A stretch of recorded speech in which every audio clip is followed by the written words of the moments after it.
คนบ้านนอกบ่แม่นง่ายจากดินจากนามาสู่ในเมืองใหญ่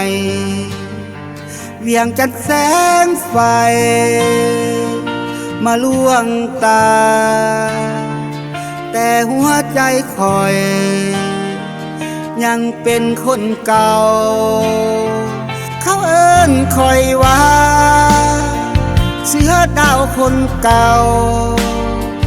ผ่านฮ้อนผ่านหนาวบ่เคยย่านถอยเขาดื่มกินมวนซื้อแต่หัวใจยังเหงาชีวิตลูกผู้สาวบ่มีคำว่าเบาจากทุ่งนาบ้านนอกมาถึกฝนถึกแดดมายืนอยู่ในเมืองที่แสงไฟมันแห้งแท้เคยอดเคยหิวบ่มีไผมาเบิ่งแยมือคอยสร้างทางด้วยแห่งใจที่แข็งคนเขาว่าคอยใจห่อนแล้วก็บ่ดีมักดื่มมักมวนแล้วก็เลยมีเรื่องทุกทีแต่บ่มีไผฮู้ว่าคอยสู้มาจักปีน้ำตาอยู่ในใจบ่เคยไหลให้ไผเห็นจักทีชีวิตมันแห้งคอยเลยต้องแกล้งกวายลงทางผิดไปแต่บ่เคยยอมแพ้สตาคืนหนึ่งมีเฮามีหนุ่มมีสาวอยู่ข้างกายแต่ในหัวใจคอยยังโดดเดี่ยวบ่หาย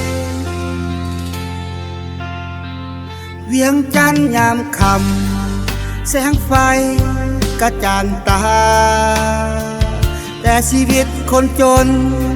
ยังมืดมนบ่หายคอยบ่แม่นคนดีแต่บ่แม่นคนหายเป็นคนสู้ชีวิตที่ยังหาทางออกไป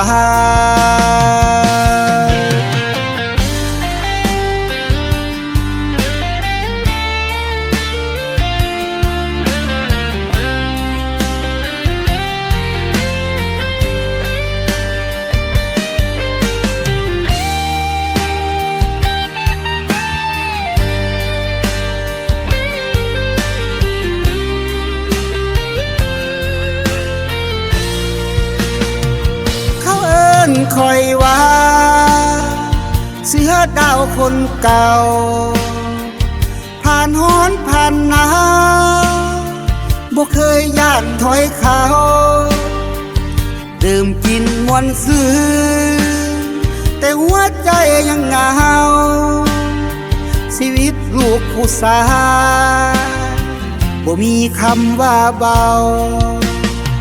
ถ้ามือใดคอยเลิกจากทางที่เคยเดินอาจสิเป็นมือที่ฟ้าเปิดให้เห็นแต่มื้อนี้คอยยังเป็นคนเก่าคนเดิมเสือดาวที่เดินตามสไตล์ของตัวเอง